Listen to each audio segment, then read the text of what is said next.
My husband told me, "Don't embarrass me. You're too plain for my wealthy colleagues. Stay in your lane." I agreed quietly. I smiled and said, "Sure." A week later he nearly choked when I walked into his private club as the owner.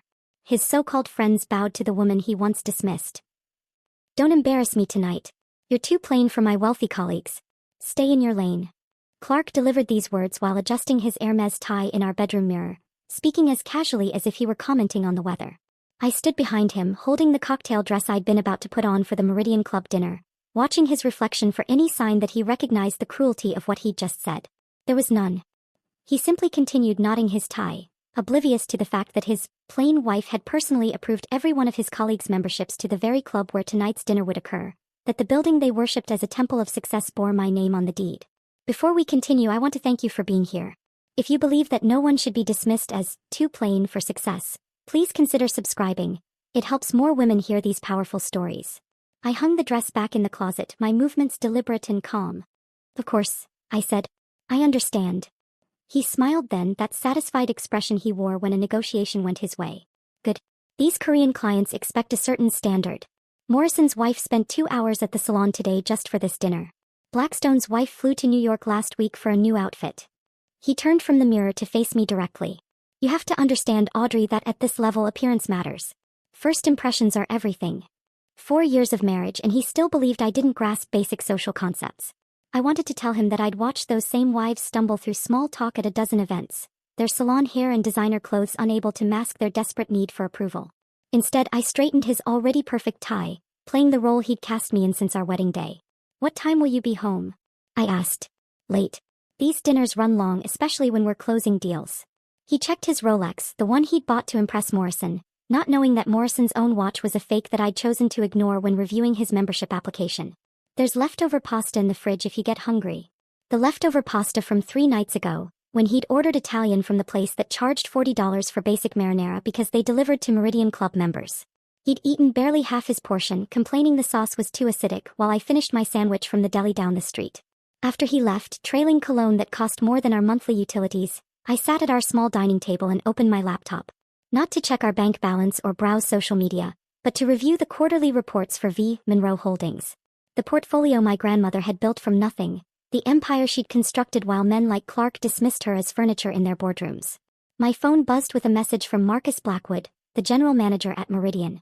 "Mrs. Hartwell, tonight's dinner is proceeding as planned. Your husband's table is set for 12. Shall I maintain standard protocol?" Standard protocol meant treating me like a ghost when Clark was present, pretending the owner of the establishment didn't exist. I'd maintained this charade for 3 years, watching Clark preen in my building while telling people his wife worked in administration, with a dismissive wave that suggested I filed papers for a living. "Yes," I typed back. "For now." The apartment felt smaller after Clark left, or maybe it just felt more honest. Without his presence demanding space, requiring accommodation, needing constant validation that he was climbing the right ladder fast enough, I could breathe. I walked to our bedroom closet and pushed aside the row of Clark's suits, Armani, Hugo Boss, Tom Ford, to reach the back wall where I kept a single garment bag he'd never noticed. Inside hung a Saint Laurent dress my grandmother had bought in 1982, the year she made her first million. She'd worn it exactly once, to a shareholder meeting where she'd gained controlling interest in her first commercial property. "Save it," she told me during those final weeks in the hospital. "Wear it the day you stop hiding."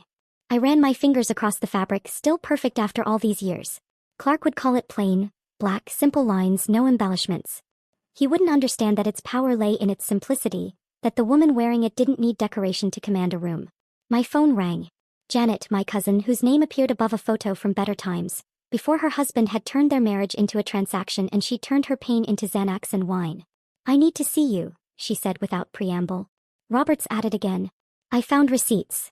"Come over," I said. "Clark's at a dinner." "At Meridian? Where else?" She laughed, but it was bitter. Must be nice being married to someone important enough for Meridian. I bit back the irony of her statement. Janet arrived 20 minutes later, her designer handbag worth more than our rent but her face showing the exhaustion that money couldn't fix. She collapsed onto our second-hand couch, the one Clark complained about whenever we had company, and started crying before she'd even taken off her coat. 23 years old, she said between sobs. His personal trainer. Can you believe it? I'm 42, Audrey. When did I become the disposable wife? I sat beside her, offering tissues and silence. There were no good words for this moment, No comfort that wouldn't sound hollow. Janet had married Robert for love, or what she thought was love, and discovered too late that he'd married her for her trust fund and connections. Clark doesn't even hide it anymore, Janet continued. Robert, I mean. He takes her to Meridian for lunch. Books the private dining room. The staff all know they give me these pitying looks when I'm there. The staff at my club, witnessing the destruction of my cousin's marriage in my private dining room. I made a mental note to review Robert's membership status. There were standards to maintain, even if Clark didn't think I understood such concepts. What are you going to do? I asked. Leave him. Take what I can get in the divorce and start over. She looked around our apartment, taking in the shabby furniture, the cramped space, the absence of luxury. You're lucky, you know. Clark might not be rich, but at least he comes home to you. I wanted to laugh at the absurdity of her statement.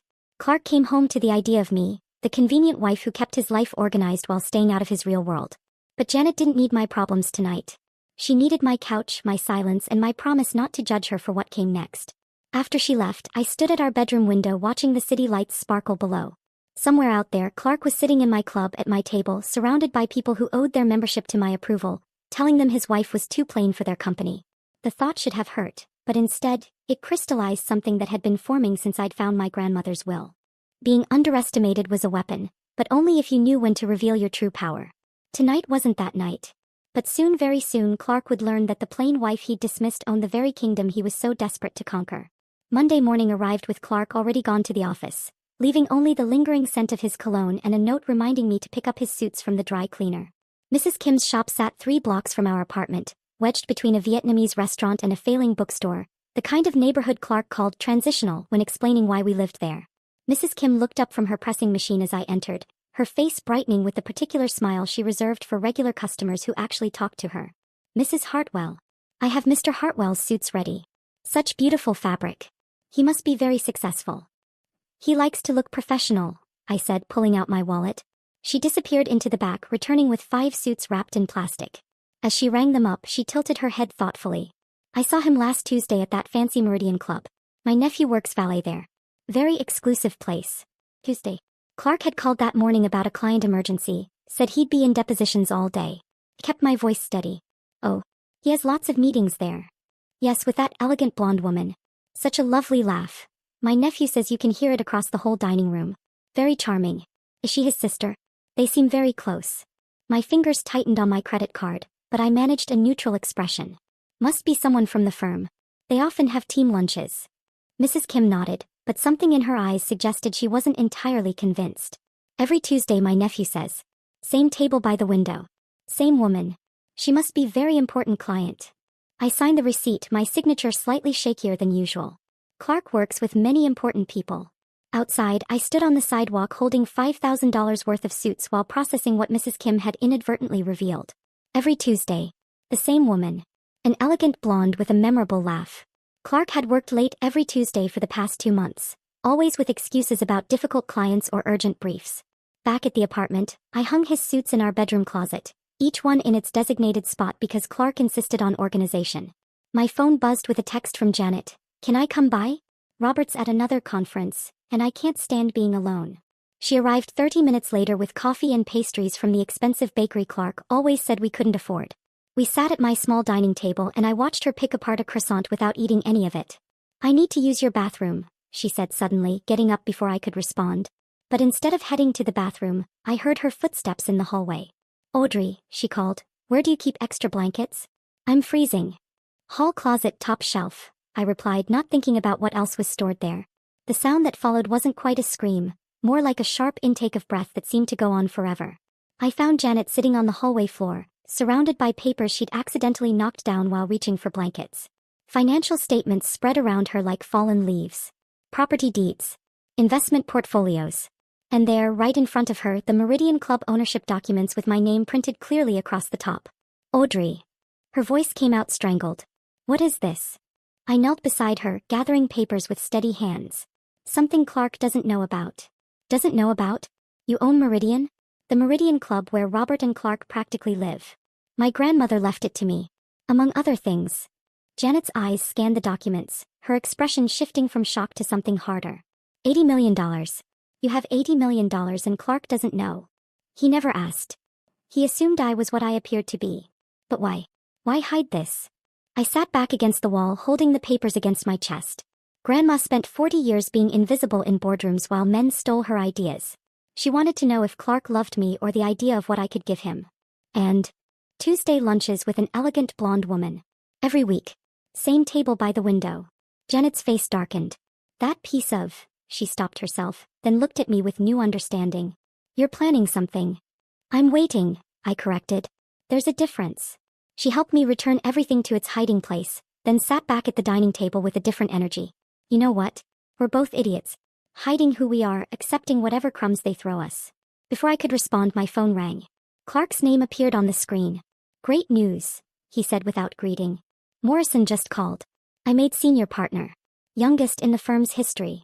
Congratulations, I began, but he was already continuing. There's a celebration dinner tomorrow night at Meridian. Black tie, very exclusive.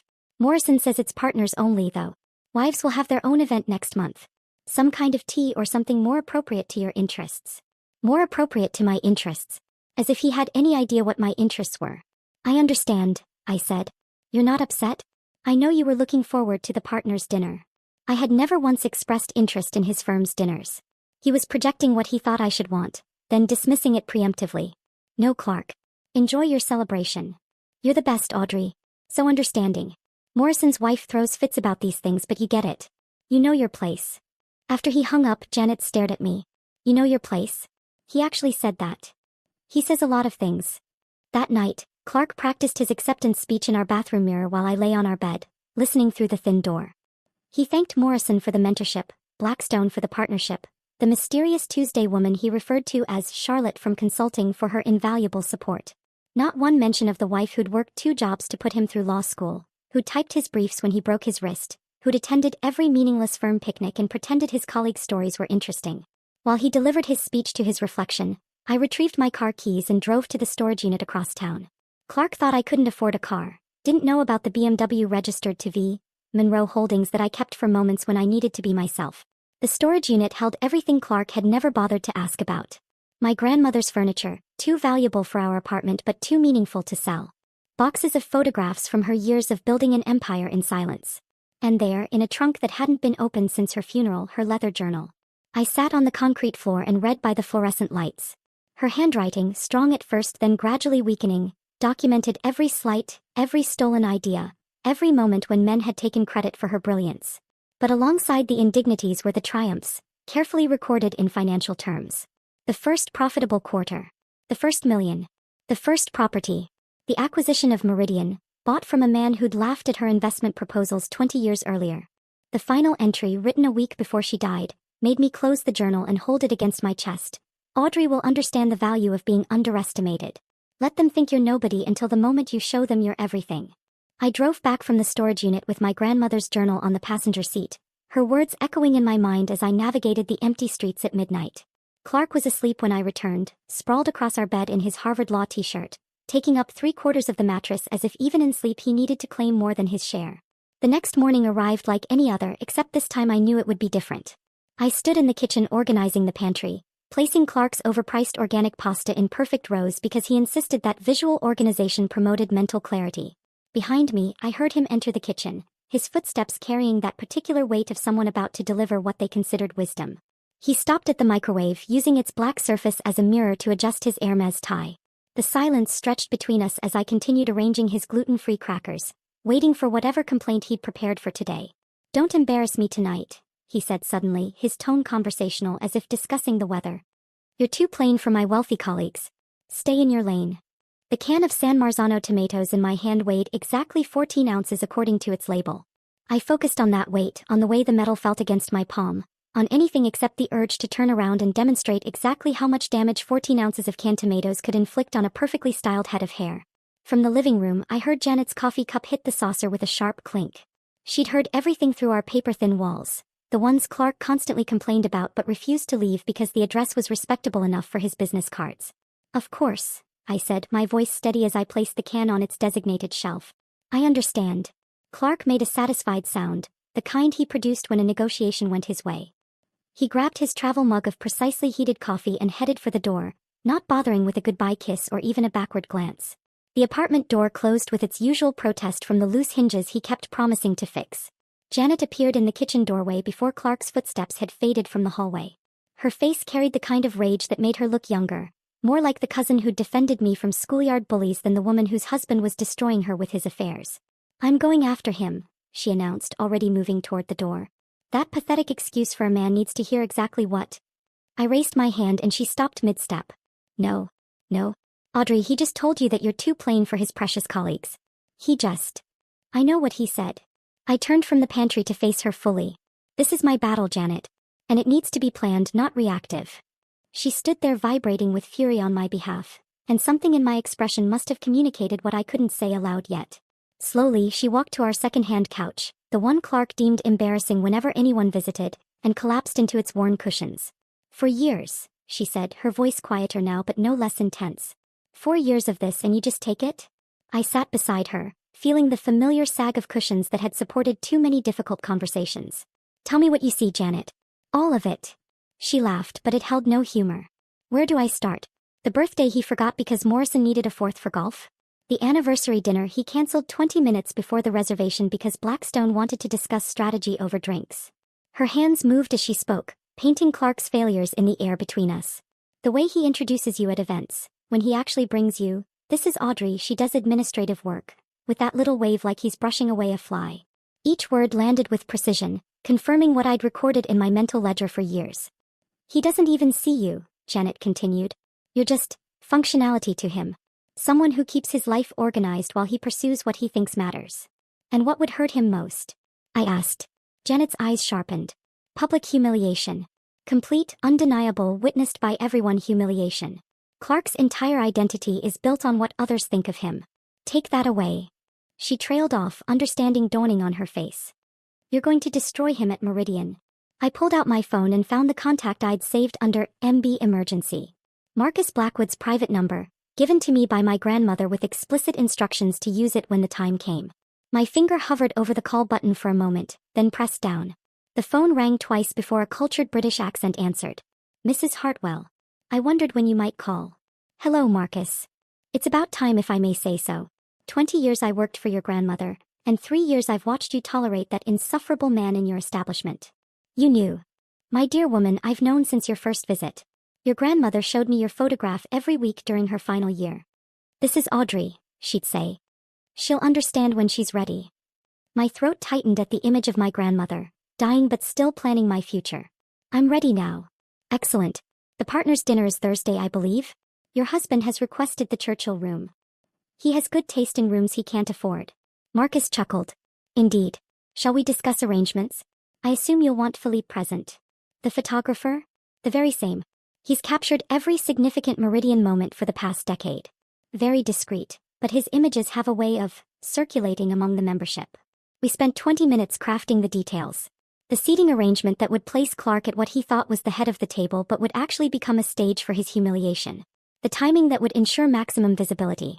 The specific moment when Marcus would make his announcement, after appetizers but before the main course, when alcohol had loosened inhibitions but hadn't yet clouded judgment.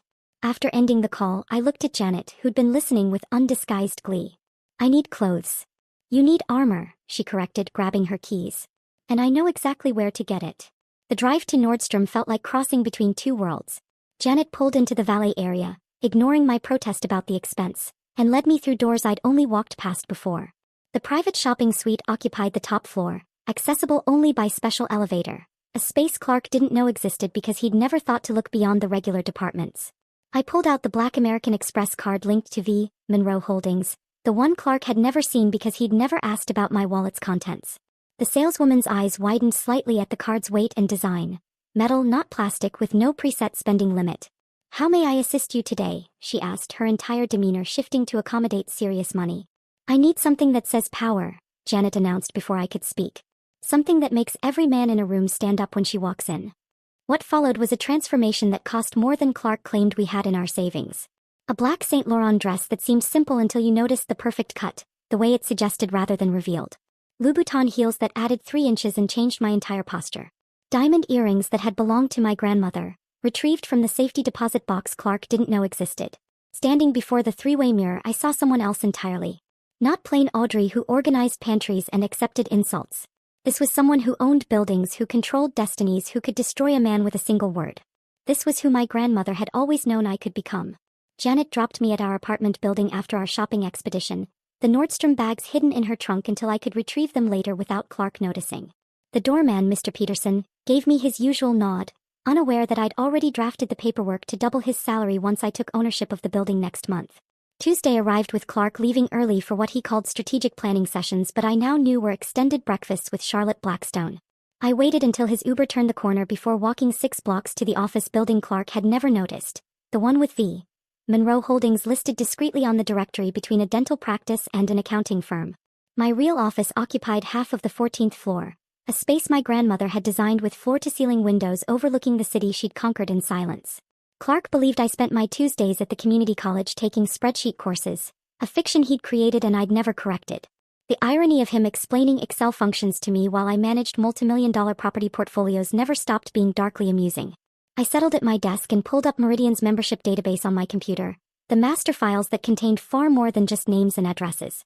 Every incident report, every complaint, every whispered scandal that Marcus had documented over 20 years appeared in these digital files, my grandmother's insistence on thorough record-keeping now serving as ammunition. Morrison's file came first. Inherited membership from his father in 1998, the transfer process despite 3 separate violations for what the reports delicately termed inappropriate conduct with female staff. 2 settlements paid quietly, 1 server who'd transferred to our Phoenix property after Morrison cornered her in the wine cellar. Clark idolized this man, called him a titan of industry. I made notes about Thursday's seating arrangement, ensuring Morrison would have the perfect view of his protégé's downfall. Blackstone's record proved even more interesting. His wife Charlotte, the elegant blonde who lunched with my husband every Tuesday, had spent 2 years campaigning for membership. The file contained 17 letters, each more desperate than the last, offering increasingly large donations and promising referrals of other wealthy applicants. She'd finally received approval only after her father-in-law, a federal judge, threatened to investigate our liquor license. The weakness in her desperation would serve me well on Thursday. Reeves had attempted to buy his way in with a $50,000 donation before anyone explained that Meridian didn't accept bribes, only qualifications. His file included a note from Marcus, money but no class. Approved only due to father-in-law's pharmaceutical holdings. Watch for inappropriate behavior. Thursday would be his last dinner at my club. My phone buzzed with a text from Janet. You need to see this. Coming to your office. She arrived 20 minutes later, her face flushed with the excitement of discovery. Without speaking, she handed me her phone, Charlotte Blackstone's Instagram account already open on the screen. The evidence spread before me like a roadmap of betrayal. 12 photos over 6 months, all geotagged at Meridian, all featuring Clark despite Charlotte's careful attempts to keep him partially out of frame. But I recognized my husband's watch, his hands, the way he held his wine glass with 3 fingers instead of 2. Power lunch with brilliant minds, read the caption from 3 weeks ago. Clark's sleeve visible at the edge of the frame. Discussing futures with someone special, from last month. His reflection caught in her sunglasses. Some conversations change everything, posted yesterday. His monogrammed cufflinks that I'd given him for our anniversary clearly visible as he reached across the table. Janet screenshot each photo methodically while I sat back in my grandmother's leather chair, understanding finally washing over me. This wasn't about my appearance. Clark hadn't rejected me for being plain. He'd already chosen my replacement, someone whose husband traveled internationally 3 weeks of every month, someone whose desperation for status matched his own. She's been hunting him, Janet said quietly. Look at the progression. The photos get bolder. The captions more intimate. She's marking territory. Let her mark all she wants. After Thursday, neither of them will be welcome in any establishment I own. Wednesday passed in careful preparation. I confirmed details with Marcus, arranged for Philippe to have unrestricted access for photography, and reviewed the presentation Clark had left on our dining table. His proposal for the Korean executives was good but not great, lacking the property holdings and international connections that would seal the deal. Information I possessed but he'd never thought to ask about. Thursday morning dawned gray and humid, the kind of weather that made Clark irritable about his hair. I woke at my usual time, prepared his breakfast with mechanical precision, and listened to him complain about the humidity's effect on his appearance while eating the eggs I'd made exactly how he liked them. He spent 2 hours preparing for the dinner, trying on 3 different ties before settling on the Hermes I'd seen him wear to every important meeting for the past year. I sat on our bed with a paperback romance novel, the kind with a shirtless man on the cover that Clark found embarrassing, and watched him practice his presentation in the mirror. The key, he said to his reflection, is making them feel exclusive. Like they're joining something rarefied. I turned a page loudly. He glanced at my book with undisguised disdain. You should try reading something substantial, he said. The Financial Times, perhaps. Though I suppose it might be difficult for you to follow. You're probably right, I agreed, returning to my book about a secretary who inherits a fortune and destroys everyone who'd dismissed her. Clark didn't appreciate irony. He left at 7:30, spending 5 minutes adjusting his appearance in the hallway mirror while explaining that these dinners ran late and I shouldn't wait up. The conversation would be about international markets and complex negotiations, things that would bore me. He suggested I order Thai food from the place I liked, maybe watch one of those reality shows that required no intellectual investment. The door closed behind him without a goodbye kiss, a tradition he'd abandoned so long ago I'd forgotten what his lips felt like. 20 minutes later, I stood in our bathroom beginning the ritual my grandmother had taught me during those final months when she could barely stand but still insisted on attending board meetings. This wasn't about beauty. Clark was right that I was plain. This was about presence, about transforming into someone who commanded attention through power rather than prettiness. The Saint Laurent dress slipped on like liquid shadow, transforming my body into something architectural. The Louboutins changed my posture, forcing my spine straight and my shoulders back. The diamond earrings caught the light like captured stars, the same earrings my grandmother had worn to every meeting where men tried to buy her out, push her out or force her out. Janet arrived to help with my hair, sweeping it into the same chignon my grandmother had worn for 40 years of battles in boardrooms. She handed me the leather portfolio containing the ownership documents, the proof of what Clark had never bothered to discover. The car waited outside, James behind the wheel of the Bentley that Clark didn't know existed. When he saw me walking toward the car, his eyes filled with tears. "Mrs. Audrey," he said, his voice thick with emotion. "You look just like her when she was about to destroy someone." James pulled the Bentley onto Meridian's private drive with the smooth precision of someone who had performed this maneuver countless times, though never with me in the back seat. Through the tinted windows, I watched the building's facade come into view, limestone and glass rising into the night sky, lit from below with subtle gold lighting that made the entire structure appear to glow from within. This was my building, though I'd only ever entered through the service entrance on the few occasions when I'd needed to sign documents Marcus couldn't bring to my office. 8:45 exactly, Mrs. Hartwell, James announced, his eyes meeting mine in the rearview mirror. "Shall I pull to the main entrance?" "Yes. Let them see the car." The Bentley glided to a stop beneath the portico where Thomas, the head valet who'd been working these doors for 15 years, stood ready. The moment he saw the license plate, VMH001, my grandmother's personal designation, his entire posture changed. His usual efficient movements became almost reverential as he reached for my door handle. "Ms. Monroe," he breathed, then caught himself. "Mrs. Hartwell. Welcome to Meridian." The name correction hung in the air between us, heavy with significance. Every staff member knew the Monroe name, knew the stories of my grandmother's monthly inspections, her exacting standards, her ability to recognize every employee by name despite running an empire. They'd been waiting 3 years to see if I would ever claim my inheritance publicly. I stepped out of the Bentley, the click of my heels on the portico's marble announcing my arrival like a drum roll. Through the glass doors, I could see the lobby staff trying to maintain their professional composure while simultaneously attempting to get a better view of the woman they'd only known through signatures on paychecks and glimpses of legal documents. Robert Chin, the head concierge who'd started as a bellhop under my grandmother's management, approached with measured steps that couldn't quite hide his urgency. His usual pristine composure showed cracks, a slight tremor in his hands, eyes bright with something between excitement and vindication. "Mrs. Hartwell," he said, his voice carrying 40 years of hospitality experience. "Everything has been arranged according to your specifications. The Churchill room is prepared, the staff has been briefed, and Mr. Blackwood is awaiting your arrival in the observatory lounge." "And my husband?" Robert's expression shifted minutely, professional discretion warring with personal opinion. "Mr. Hartwell arrived 30 minutes ago with the partners from his firm. He's currently entertaining the Korean delegation." The pause before entertaining told me everything. I could picture Clark holding court, 3 drinks deep into his performance, playing the role of power broker in my establishment while the actual power stood in the lobby in designer heels. "Charlotte Blackstone?" I asked. "Seated to Mr. Hartwell's immediate right. Her proximity has been noted by several of the other partners' wives." Of course it had. Charlotte's desperate social climbing was as subtle as a neon sign, and the wives of Meridian had spent decades perfecting the art of cataloging inappropriate behavior for future ammunition.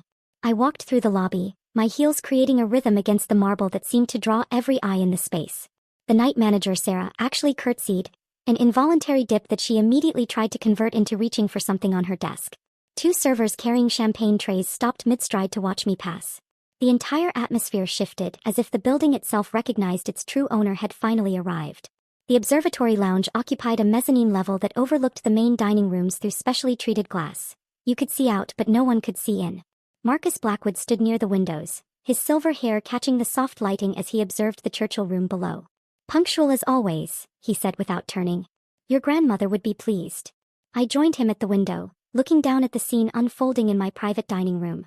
The Churchill room was Meridian's crown jewel, circular with floor-to-ceiling windows offering a panoramic view of the city, a baccarat chandelier that cost more than most people's annual salaries, and a table that could seat 20 but tonight held only 12.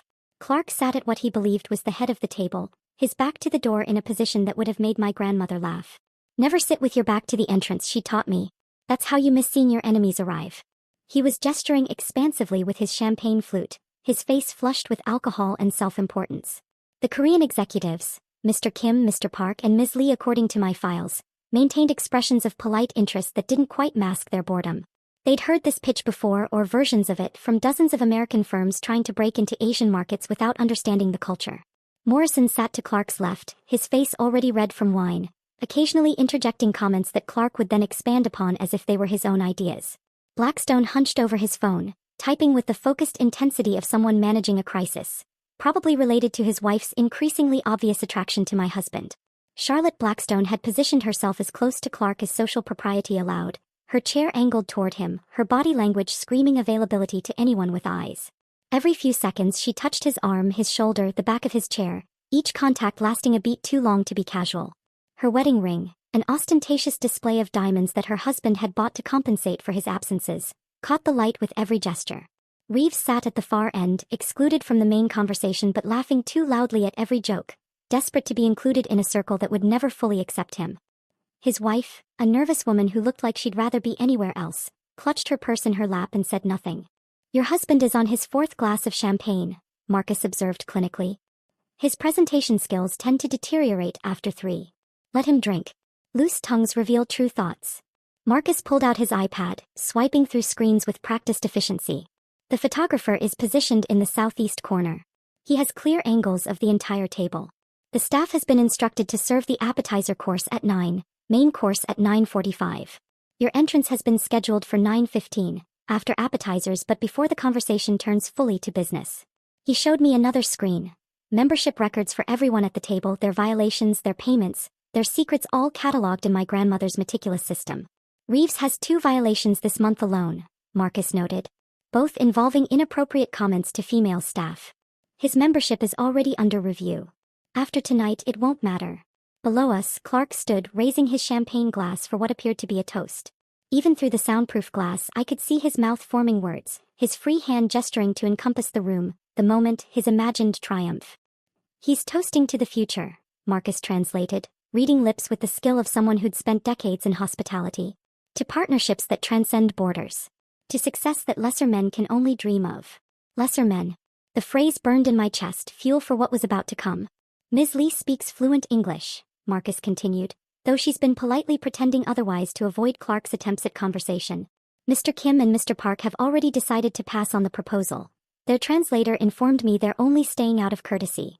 Clark sat down to applause from his colleagues, basking in their approval while Charlotte whispered something in his ear that made him smile. The kind of smile I hadn't seen directed at me in 2 years. Marcus closed his iPad and turned to face me fully. "Your grandmother once told me that revenge is best served not cold, but at exactly the right temperature. Too soon and it lacks impact. Too late and it loses meaning. And tonight. Tonight is perfectly calibrated." At exactly 9:10 Clark stood again, champagne glass raised for another toast. Through the glass I watched him perform for his audience, unaware that his real audience stood 1 floor above, watching him the way a cat watches a mouse that doesn't yet know it's trapped. Marcus checked his watch. 5 minutes, Mrs. Hartwell." I nodded once and he turned toward the dining room doors to begin the final act of Clark's public life as he knew it. Marcus moved away from my side with the measured steps of someone approaching a lit fuse, knowing the explosion was inevitable but maintaining professional composure nonetheless. I watched from my position just outside the dining room doors as he navigated between the seated guests with practiced precision, approaching Morrison's chair with the gravity of a court bailiff delivering a verdict.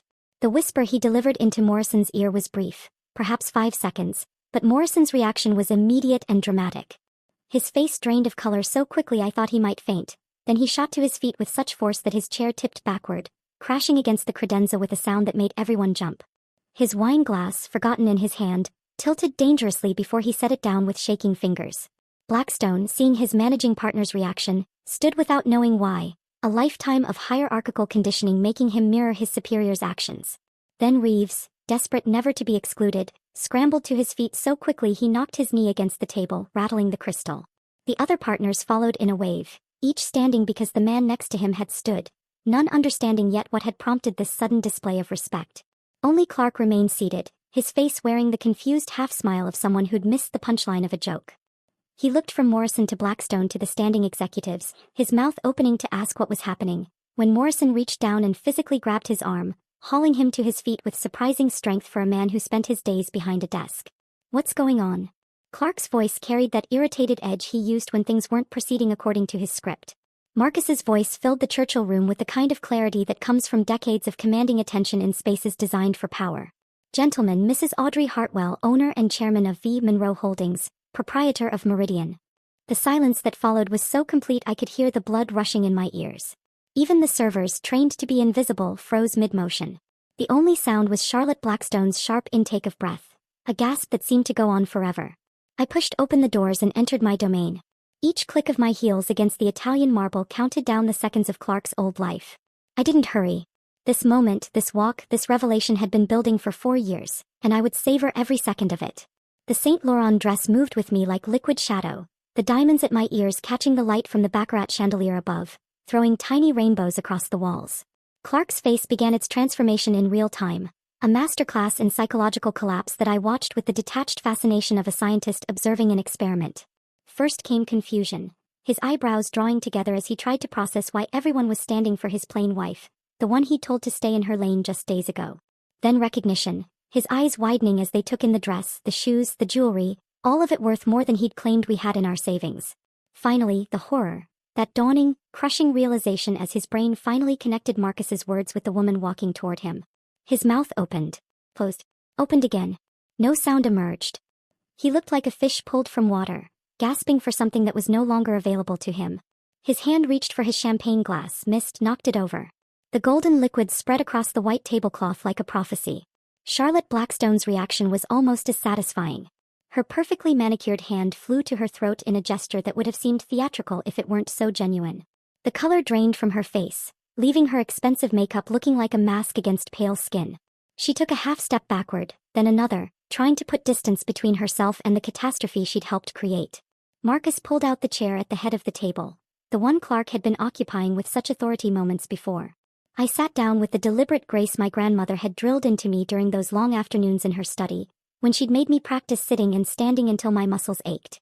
The chair received me like a throne accepting its rightful occupant. Clark stood frozen until Morrison, operating on some primitive understanding of hierarchy, pushed him toward a side chair, the one usually reserved for junior associates or plus ones who didn't merit proper placement. My husband, the senior partner who'd spent the evening boasting about his connections and influence, sat down heavily in his designated spot at the periphery of power. Morrison's mouth moved, trying to form words, apologies, explanations, anything to fill the terrible silence. "Mrs. Hartwell, we had no idea. Clark never mentioned we would have." I raised my hand, a simple gesture that stopped him mid-stammered sentence. The power in that moment, the ability to silence a room full of men who considered themselves masters of the universe, was intoxicating. I turned instead to the Korean executives, who were watching with barely concealed fascination. Ms. Lee had dropped her pretense of not speaking English, her eyes sharp with interest. Mr. Kim and Mr. Park exchanged glances that suggested this was far more entertaining than whatever proposal they'd come to hear. "Mr. Kim, Mr. Park, Ms. Lee," I said, my voice carrying the authority I'd hidden beneath years of artificial submission. "I apologize for the confusion. Shall we discuss the real business proposition? I believe my husband's presentation, while enthusiastic, lacks certain essential details about our property holdings in Seoul, our partnership with the Tanaka Group in Tokyo, and the development rights we hold in Singapore." Mr. Kim's eyebrows rose slightly, the first genuine emotion I'd seen from him all evening. "You have holdings in Seoul?" 3 commercial properties in Gangnam, 2 in Myeongdong. All purchased through V. Monroe Holdings over the past 18 months. I pulled out my phone, swiping to the property portfolio I'd memorized. Our occupancy rate is 97%, with waiting lists for all premium spaces. Clark made a sound, Not quite a word, more like air escaping from a punctured tire. I continued without acknowledging him. Marcus appeared at my shoulder with the iPad, the membership database already open. I took it with a nod of thanks, making a show of scrolling through names while the table watched in silent horror. Let's see, I said, my tone conversational as if reviewing a grocery list rather than determining social fates. Morrison, current standing, 3 violations for inappropriate conduct with staff. Approved for continued membership despite these infractions. Interesting. Morrison's red face turned purple. Those were misunderstandings. I'm sure they were. I continued scrolling. Blackstone, membership approved after a 2-year waiting period. Your wife Charlotte was quite persistent. 17 letters if I recall correctly. Such determination. Charlotte made a small whimpering sound, shrinking into her chair as if she could disappear through sheer will. Reeves, I continued, attempted to donate $50,000 to expedite membership. When informed we don't accept bribes, your father-in-law threatened to review our license agreements. Creative approach to networking. Reeves's mouth opened and closed soundlessly, his usual nervous laughter completely absent. I set down the iPad and looked directly at Clark for the first time since entering. His face had gone gray, the kind of color that suggested either imminent cardiac event or complete psychological collapse. Clark Hartwell, I said, letting his name hang in the air like an accusation. Current membership status. Under review. Under review? His voice cracked on the words. Marcus stepped forward slightly. We have standards at Meridian, Mr. Hartwell. Members who embarrass their spouses, who describe them as too plain for polite company, who suggest they should stay in their lane. Well, such behavior indicates a character deficit incompatible with our values. Clark's chair scraped against the marble floor with a sound like fingernails on glass as he shot to his feet. His face flushed with a combination of alcohol and desperation. His hands gripped the edge of the table hard enough to make his knuckles white, and when he spoke, his voice carried the forced authority of someone trying to regain control of an uncontrollable situation. Audrey, we need to discuss this privately. Now. I continued scrolling through the membership database on the iPad, not bothering to look up at him. The dismissal was deliberate, calculated to demonstrate the shift in power dynamics to everyone watching. You wanted me to stay in my lane, darling, I said, my voice carrying the same casual cruelty he'd used when delivering those words. This is my lane. It just happens to include every building you've spent 3 years trying to impress people in. Clark turned to Morrison, then Blackstone, his hands gesturing frantically as he tried to salvage something from the wreckage. This is clearly a misunderstanding. I had no idea Audrey had any connection to Meridian. She never mentioned. So you're incompetent? Morrison's voice cut through Clark's stammering. You lived with the owner of the most exclusive club in the city for 4 years and never knew? Clark's face reddened further. She deceived me. She lied about who she was. Or, I said, finally looking up from the iPad, you never asked. You assumed I was exactly what you wanted me to be. Someone inferior who made you feel superior. Someone too plain for your sophisticated world. Charlotte Blackstone chose that moment to attempt her escape. She rose from her chair with practiced grace, pressing a hand to her forehead in a gesture of distress that might have been convincing if her eyes weren't darting toward the exit like a trapped animal. I'm feeling faint, she announced to no one in particular. The heat, perhaps. I should. Charlotte, I called out, my voice sweet as honey laced with arsenic. Leaving so soon? But you haven't told everyone about your Tuesday lunches with my husband. She froze mid-step, her designer heel hovering above the floor. Those Instagram posts were so enlightening. Power lunch with brilliant minds. Discussing futures with someone special. Some conversations change everything. All tagged at Meridian, all during Clark's supposed client emergencies. I pulled out my phone, the screenshots Janet had taken already loaded. 12 photos over 6 months. Your husband David is still in Tokyo, isn't he? He returns tomorrow, I believe. I'm sure he'd be fascinated to hear about these business discussions. The sound Charlotte made wasn't quite a word, more like air being squeezed from a balloon. Her husband, sitting 3 seats away, had gone rigid, his face cycling through confusion, recognition, and rage in the span of seconds. Blackstone's eyes moved between his wife and Clark with the dawning comprehension of a man who'd been too focused on his phone to notice his marriage dissolving in front of him.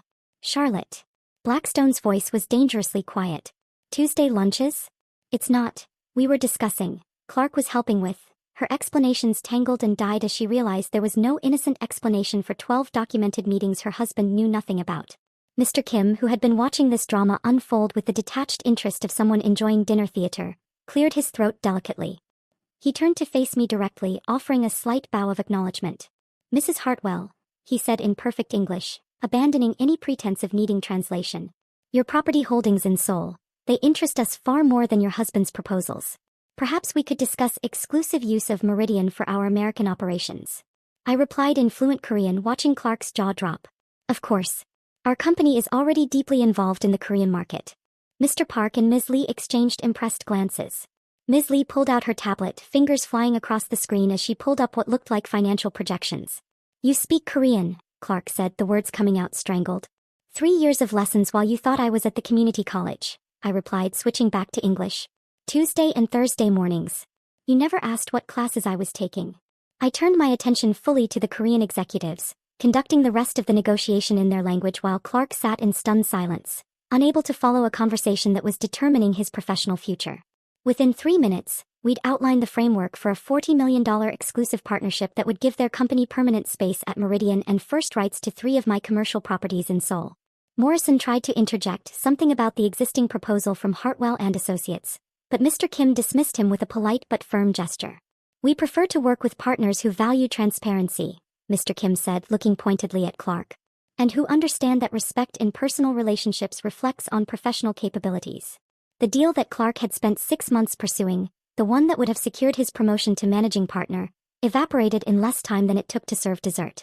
I stood, smoothing my dress with deliberate calm, and looked down at my husband one last time. Marcus, I said, and the general manager stepped forward immediately. Please process Mr. Hartwell's membership termination tonight. Effective immediately. No. Clark's protest came out as almost a shout. You can't do this. I pay $40,000 a year for that membership. Paid, I corrected. Past tense.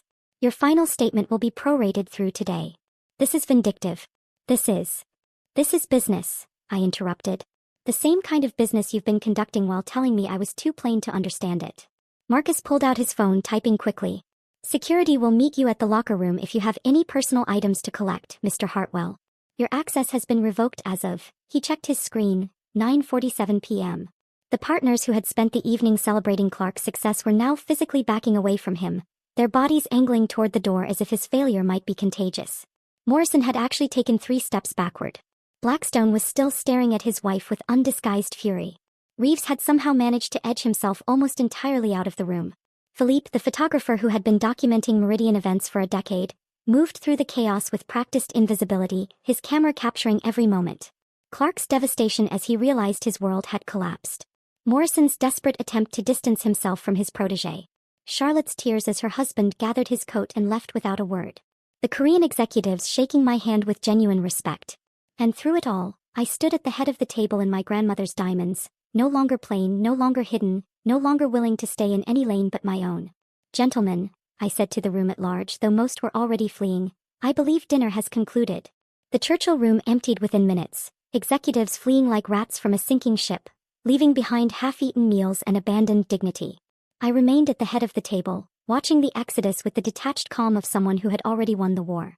Marcus stood beside me, hands clasped behind his back, witnessing the aftermath of what would become Meridian legend. 3 days later, I sat in the office of Howard Nathanson, the attorney my grandmother had trusted with her empire, watching Clark sign divorce papers with a hand that trembled slightly. He looked smaller somehow, sitting across from me in a suit that hung looser than it had a week ago, his face carrying the hollow look of someone whose entire identity had been stripped away. The prenuptial agreement he'd insisted on before our wedding lay between us, the document he'd presented with such pride, explaining how it would protect his future earnings from a spouse who might try to take advantage. He'd never asked if I had assets to protect. The irony wasn't lost on either of us now as he signed away any claim to my $80 million inheritance. The apartment contents are specified here, Howard said, sliding another page forward. Mr. Hartwell retains his clothing, personal electronics, and the furniture he brought into the marriage. Clark's jaw tightened at the word retains, as if keeping his own belongings was some kind of concession I was granting. He signed without reading, past the point of fighting for anything. I have an offer, he said quietly, not meeting my eyes. A small firm in Boston. They don't care about what happened. Good, I said, meaning it. Despite everything, I didn't want him destroyed completely, just removed from my life and properly humbled. He stood to leave, then paused at the door. Did you ever love me?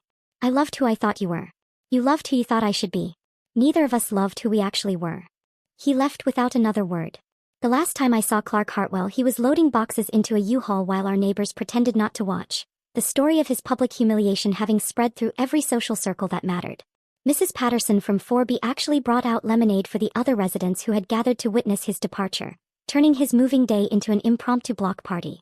That afternoon, Janet insisted on taking me to lunch at Meridian to celebrate.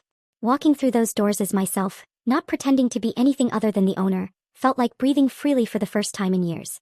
The staff didn't quite know how to act. Some bowed, others applauded. Thomas the valet actually wiped tears from his eyes when he saw me. We sat in the main dining room, not the Churchill room with its recent memories, and Marcus personally selected a bottle of champagne from the cellar. Dom Perignon 1996, he announced with ceremony, presenting it like a sacrament. That's a $3,000 bottle, I protested. It was your grandmother's favorite, he replied. She could never afford it during her secretary years, but she bought a case the day she closed on Meridian. She said someday her granddaughter would drink it in celebration. Janet raised her glass once Marcus had poured, her eyes bright with unshed tears. I have a confession, she said. I've known about your inheritance all along. The champagne glass paused halfway to my lips. What? Grandma Vivian told me in the hospital those last weeks when you were at work and I'd sit with her during the day. She made me promise to watch over you but never tell you about the money. Audrey needs to learn this lesson herself, she said. Being underestimated is only a weapon if you learn how to wield it. I thought about all those moments when Janet had bitten her tongue, watching Clark diminish me, knowing I could buy and sell him 1,000 times over. That must have been torture. The hardest thing I've ever done. But she was right. You had to discover your own power in your own time. We toasted my grandmother's memory with champagne she dreamed of drinking when men called her sweetheart, and asked her to fetch coffee while stealing her ideas. Over the following months, I reshaped my life on my own terms. I kept our small apartment but bought the entire building not for profit but for purpose. The Vivian Monroe Foundation's first project converted it into affordable housing for women leaving bad marriages, women who needed what I'd had, time to discover their own worth. I still shopped at Target when the mood struck, still clipped coupons from the Sunday paper because my grandmother taught me that wealth without wisdom breeds poverty. The habits of frugality she'd instilled weren't about need anymore but about remembering where power truly comes from, not from money but from understanding value. When I walked into Meridian now, everyone stood. Not from fear or obligation but from genuine respect. I'd earned my place through revelation rather than inheritance. At business forums where I spoke about property development and women's economic independence, young women took notes while their bosses tried to pretend they hadn't dismissed me as Clark's plain wife at dozens of events. Morrison approached me at one such forum, his face carrying the permanent flush of embarrassment it had worn since that night in the Churchill room. Mrs. Hartwell, I want to apologize again for... Stop, I said. You've apologized 17 times by my count. Either mean it and change or stop saying it. He nodded and scurried away, but I noticed later that he'd promoted 2 female associates that week. Charlotte Blackstone disappeared from the social scene entirely after her husband filed for divorce. The last anyone heard, she was working at a boutique in Connecticut, selling handbags to women who didn't know her history. Her replacement at various charity committees took careful notes whenever I spoke, having learned the value of paying attention to quiet women. On the first anniversary of my revelation at Meridian, I finally opened the envelope my grandmother's lawyer had given me with strict instructions to wait until I understood. The paper inside was thin, her handwriting shaky but determined. My dearest Audrey, it began, being plain is not about faces or fashion. It's about letting others reveal themselves while you build your empire in silence. They never see us coming because they never truly see us at all. Men like your Clark. And yes, I knew what he was the moment you introduced him. They mistake visibility for value. Use their blindness. Build your power. Then stand in your truth and watch them kneel. At the bottom, in writing so shaky I could barely read it. Piss, that Clark is an ass. Destroy him beautifully. I had the letter professionally framed and hung it above my desk in the V. Monroe Holdings office, where every visiting executive could read it. More than one had stood before it, color draining from their face as they wondered who in their life they might have underestimated. The frame shop owner, a woman in her 60s named Dorothy, had read it while mounting it and said quietly, "Your grandmother sounds like someone who understood the long game." She understood that being underestimated was just another form of armor, I replied. Dorothy smiled. The best kind. The one they never see until it's too late. Now, a year later, I stand in that same office, looking out at the city my grandmother conquered in silence and I now rule openly. Being plain was never about beauty. It was about being invisible enough to see everything while revealing nothing until the perfect moment. Clark had been right about one thing. I was too plain for his world. But his world was small, built on appearances and approval. My world, my grandmother's world, was built on patience, power, and the perfect moment to reveal that the plainest faces often hide the sharpest minds. If this story of calculated revenge left you absolutely speechless, hit that like button right now. My favorite part was when Audrey walked into the Churchill room and everyone stood for the plain wife Clark had dismissed. What was your favorite moment? Drop it in the comments below. Don't miss more incredible stories like this. Subscribe and hit that notification bell so you never miss an upload.